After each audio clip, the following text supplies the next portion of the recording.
La conférence de Bruxelles a enregistré la participation d'un parterre de diplomates, d'universitaires, d'hommes politiques, d'opérateurs économiques, d'étudiants et de membres de la communauté marocaine. Écoutons à ce propos le constitutionnaliste belge Francis Delperré, également président de l'Association des Amis du Maroc, et le politologue Moustapha Sahimi, qui se sont exprimés à ce propos. Il est évident que les élections du 8 septembre ont produit un bouleversement de la donne politique telle qu'elle existe pour le moment au Maroc. C'est ce que nous appelons, nous autres, l'alternance démocratique.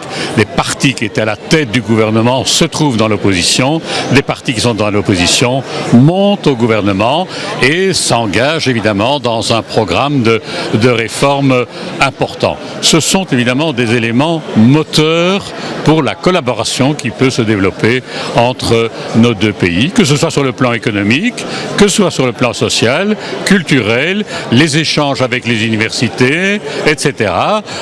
C'est un beau terrain qui s'ouvre maintenant.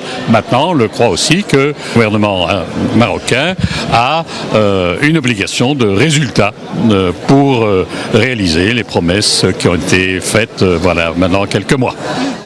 C'est une bonne initiative que cette rencontre, qui est une table ronde qui était axée sur les problèmes de l'alternance démocratique et la gestion de l'islam politique au Maroc.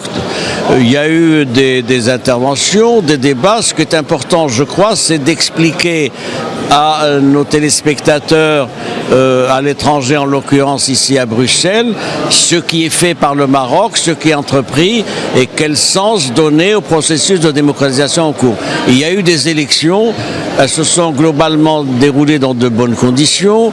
Au Maroc, on vote librement, il y a un pluralisme et les urnes ont tranché. C'est là un acte de citoyenneté, ça veut dire que les citoyens s'approprient l'acte de vote, et d'ailleurs avec une mobilisation améliorée par rapport à celle de 2016.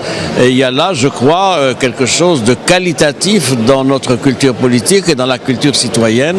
Et il faut faire ce que l'on a à faire, mais il faut aussi le faire savoir, parce que les enjeux sont importants. C'est l'image du Maroc qu'il faut consolider, c'est-à-dire un Maroc en marche, avec des réformes, avec des orientations royales claires et conséquentes sur le moyen et le long terme, et la nécessité pour le gouvernement en place de prendre les mesures appropriées.